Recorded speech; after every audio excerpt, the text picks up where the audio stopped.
You are now tuned in to your boy, Coach Tate. It's time to grow. Get it, bro. Get it.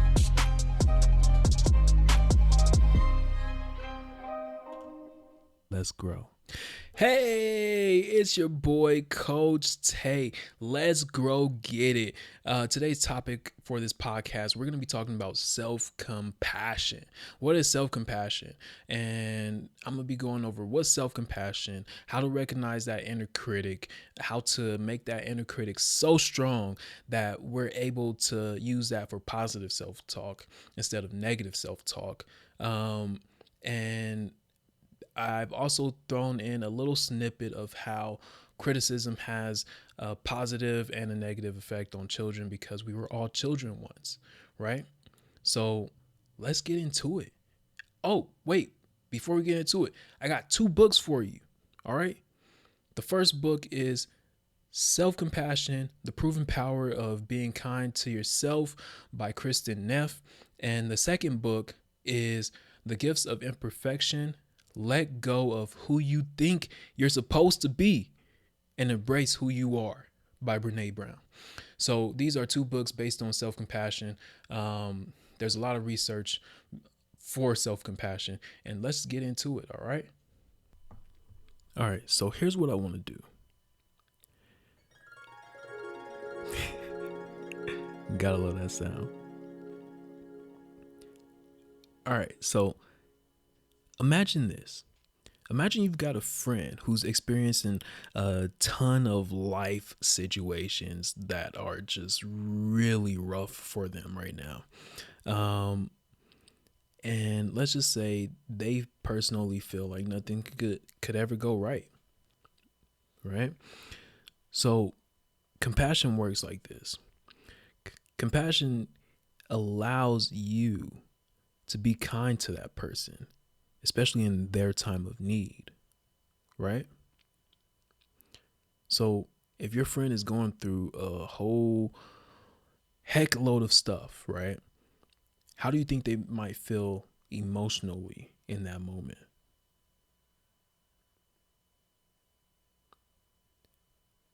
They might feel sad. They might feel depressed. They might feel lonely. They might feel hurt. What else might they feel? All right. This is the scenario. This is your friend. So your job as your friend involves compassion, right? Unless you just don't care about this person. But that person is down on their luck. What would you do for this person to try to help them or to try to help motivate them or just like uplift them? What would you do? A lot of this might be just being a listening ear. You know, we can't change what they're going through. So being the listening ear, helping to motivate them, providing positive encouragement, right? These are things that you might do with that person. And remember, this is a scenario. So when we talk about self-compassion, right? And what self-compassion really is, imagine you are that friend. Imagine you're the friend that's down on their luck. Imagine you're the friend that's got all these personal life issues and things are just not working in your favor. Now, imagine that you don't have the support. Imagine that there's no one around you that you can talk to.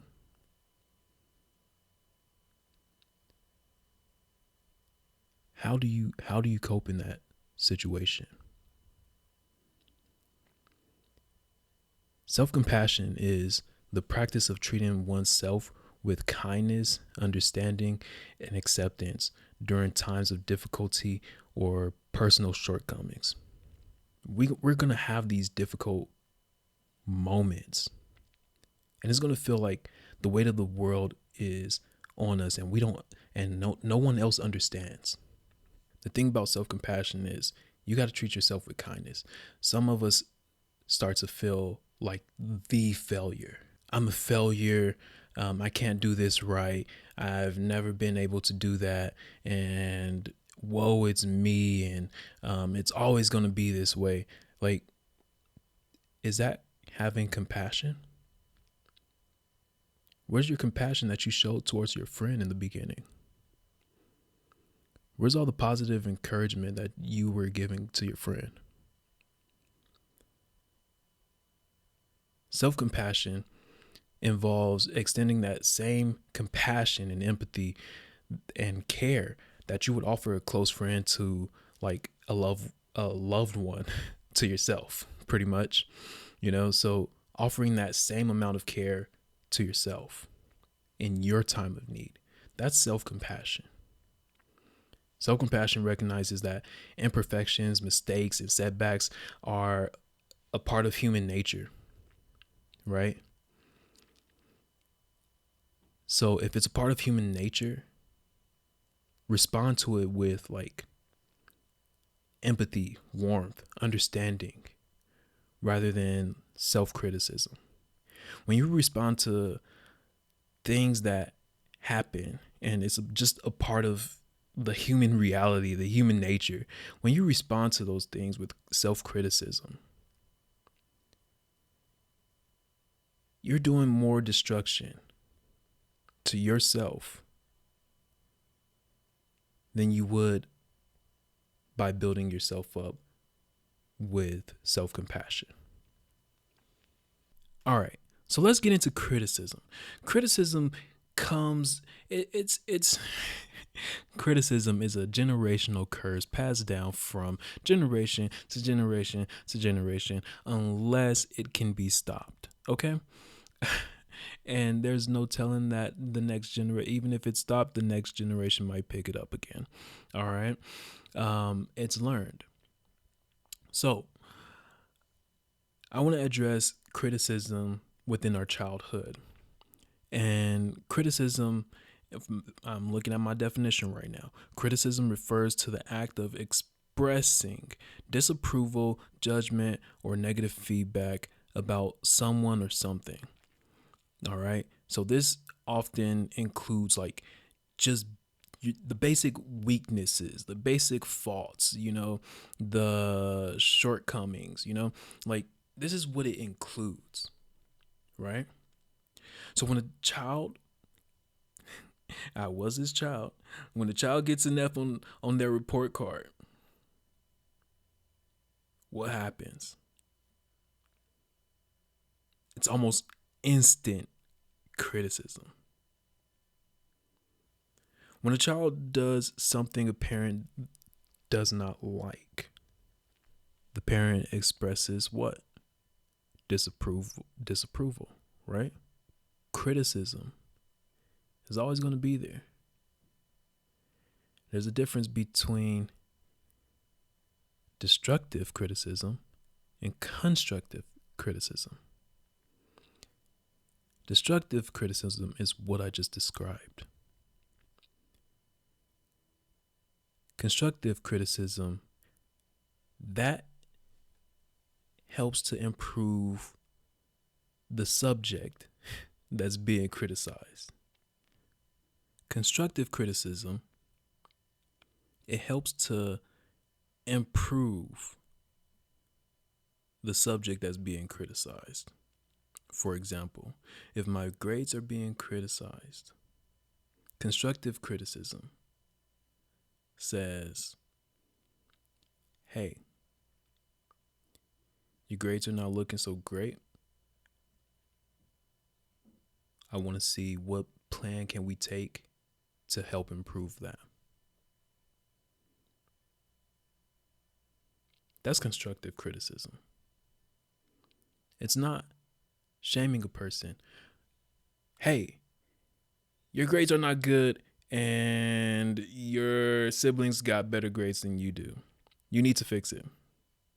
That's destructive criticism. Okay? So I use this example, right? Just to give you an idea of what's constructive and what's destructive. Criticism can have a really big impact on children, especially the way it's delivered and received can influence a child's self-esteem, motivation, their well-being, and just their development, right? So destructive criticism, which we all know from my example, it's learned. It helps to lower the self-esteem. The child then fear failure. It reduces motivation, right? Who's going to be motivated? Who's going to be motivated after being compared to someone else who's performing at the top of their game? In the book by Chris and F, Self-Compassion, The Proven Power of Being Kind to Yourself, it says that there was a study done, and in this study, people that were compared to someone who outperformed them, they distanced themselves from that person. So with this type of criticism, we start to see emotional distress and like just difficult relationships between the parents and the children, right? And one of the things that I want to say is that with this type of criticism, you're basically at an early age defining the perfectionist qualities. You're either perfect or you're not. And that's what leads to the lack of motivation. That's what leads to the low self-esteem. You're either perfect or you're not, based on this type of criticism. So then there's constructive criticism. Constructive criticism is meant for growth and learning opportunities, right? So when children make mistakes, yeah, they're bound to make mistakes. It's providing them that opportunity to make the mistake and not criticize it, to allow them to learn, to provide empathy and guidance and feedback and suggestions for like what to do next time, right? That's the type of criticism that we're looking for. But that's not passed down from generation to generation. We're talking about self-improvement. We're talking about allowing someone to be fairly independent, or allowing a child to be fairly independent to choose and develop their own experiences.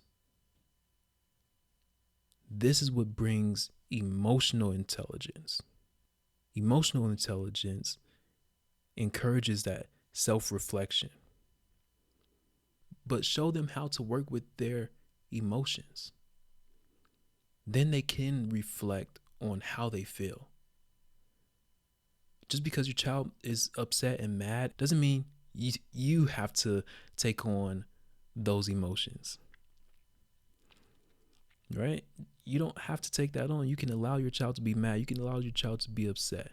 But it's taught that if you're upset, if you're sad, you shouldn't be. Because I'm upset and sad now. Now I want to cry. Anyways, so moving forward, this is where the inner critic started. The inner critic started from childhood. Your teachers probably compared you to other children in the class. Your parents probably compared you to siblings. It's an act of comparison. It is definitely something that can lower self-esteem if not done constructively, right? So how do we recognize that inner critic? The thing about the inner critic is that It's been there since our childhood. This is what we learned. We learned to be harsh on ourselves. Either you were doing or you weren't, right? There's no such thing as, oh, I tried to do this and that's good enough. There's no such thing as that. It's, oh, I failed at it and I'm not supposed to. I'm not supposed to fail. Remember that perfectionistic quality? You're either perfect or you're not. That's what's being taught. So, how do we recognize our inner critic? Recognizing your inner critic starts with recognizing the negative self-talk, and like the judgment that you have towards yourself. So what we want to do when we're recognizing our inner critic, we want to make sure that we start becoming aware of our thoughts and our emotions and our own perceptions, right? Notice the patterns that you have with your negative self-talk. Notice the patterns that you have with your self-criticism, right? It's your inner critic. We need to I want to say this. We need to really observe, okay, I feel like a failure. Why do I feel like a failure? Where is this feeling coming from? Is it stemming from my childhood? Is it stemming from something I didn't do? Is it stemming from the promotion I didn't get? Is it stemming from the last person that told me, hey, you had a class and it didn't do anything from me? Is it stemming from that? Where does it come from? We also want to take a step back to just observe our thoughts. Now, there's this thing in mindfulness, right? Mindfulness is it's not all meditation based. If you look up mindfulness, Google that. It's not all meditation based. It's kind of like saying things are what they are. Be present in the moment. For one, a thought is a thought, an emotion and is an emotion. Don't judge yourself for having thoughts. Don't judge yourself for having emotions.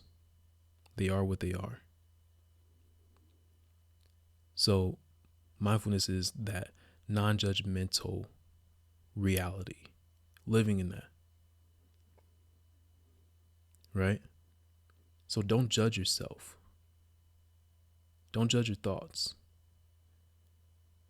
Things are going to happen in your life, and that's fine. Don't say, oh, that's bad. Why are bad things keep happening to me? No, it's not bad. It's just a situation that happened to you. That's what mindfulness says.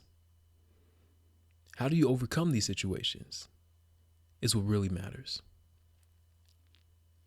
And that's through a variety of coping strategies. So we want to observe our thoughts. We want to identify the negative self-talk. Pay attention to that.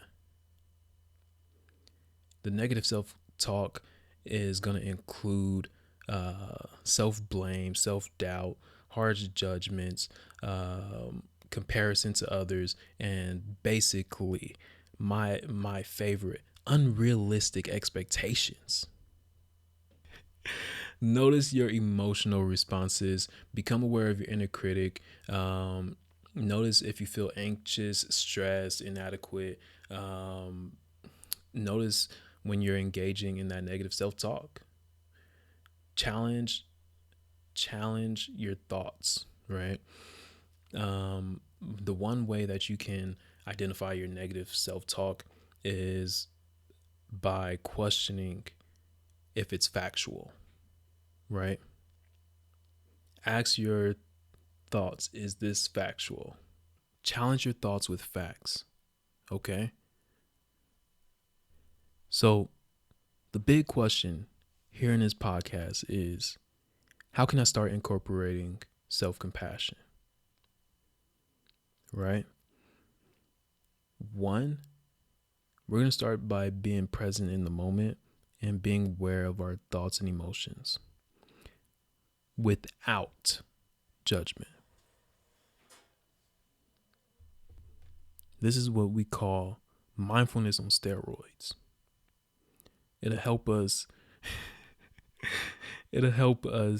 refrain from those self-critical narratives. We also want to treat ourselves like we would that friend. If your friend is going through something, how would you treat that? How you treat that friend is how you should treat yourself. A lot of people tell me, especially people that I work with, what do you mean be kind to myself? What do you mean engage in self-care? I do everything for everybody else. Okay, you do everything for everybody else. You're kind to everybody else. That's why you can't be kind to yourself. At the end of the day, you've given all your kindness away to everybody else. You've given your self-care out to everybody by caring for them instead of yourself. So be kind to yourself. Treat yourself with kindness. Also engage in that self-care. Okay? Embrace your flaws is another one. Accept that you're not perfect. No one's perfect. Right? So accept that you have flaws. Fine. Understand that your self-worth is not dependent on being perfect. It's dependent on you being human, being you, being the best that you can be. That's self-acceptance. I also want you to have some self-compassion. Practice that positive self-talk. Be very gentle with yourself as you would that friend. If you're going through a hard time, rough day, whatever it might be, be gentle. You might have some setbacks. Be gentle. Let yourself know it's okay.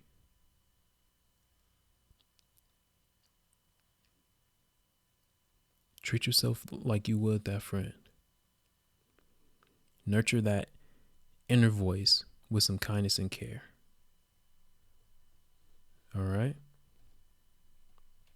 So, practice self-compassion, nurture yourself with kindness and care, cultivate awareness, build that awareness. Build that awareness. When you're about to start going off into your little rant, woe is me, woe it's everybody. Everybody goes through something.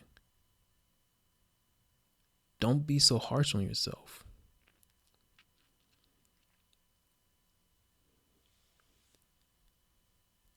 Replace the negatives with positives. Start practicing positive affirmations. Surround yourself with positive people, positive influences.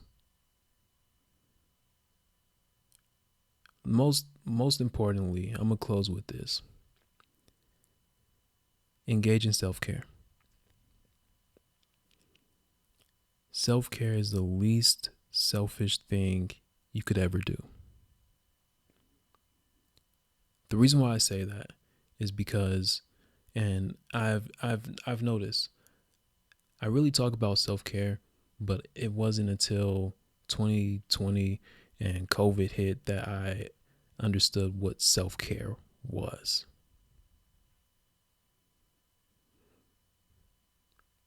Once COVID hit, I was out of a job. I lost my identity. My inner critic inner critic was off the chain. Self-care helped bring that inner critic down.